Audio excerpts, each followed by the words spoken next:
BJP दल तरफ आत्मनिर्भर भारत संकल्प पर प्रस्तुति बैठक।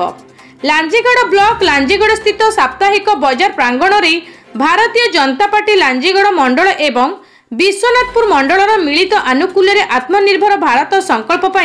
एक प्रस्तुति बैठक सोमवार अनुष्ठित हो जाइछि। अनुष्ठित एही कार्यक्रम रे मुख्य अतिथि भावे राज्य कार्यकारिणी सदस्य रमेश माझी जोग देइथिबा बेले जिला बीजेपी संपादक विष्णु नायक, जिला एसी मोर्चा सभापति तूफान सुनानी, जिला युव मोर्चा सदस्य बबूर हरपाल, लांजीगड़ मंडल सभापति नरेंद्र बेहेरा, विश्वनाथपुर मंडल सभापति तुलसी माझी, सुभाष अग्रवाल, प्रभुरंजन सामल, बुल्लू साहू, संजय साहू, लक्ष्मीधर संतोष राय, त्रिनाथ पात्र, भागीरथी ढड़ांग माझी, मिलन महापात्र,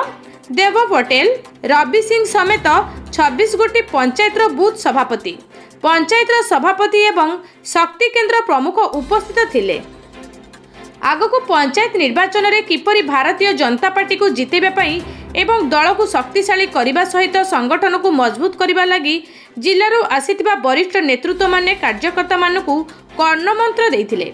एही कार्यक्रम रे लांजीगड़ मंडल सभापति नरेंद्र बेहेरा सभा परिचालना करिथिबा बेले लांजीगड़ ब्लॉक बीजेपी मीडिया सेल सभापति प्रभुरंजन सामल धन्यवाद अर्पण करथिले।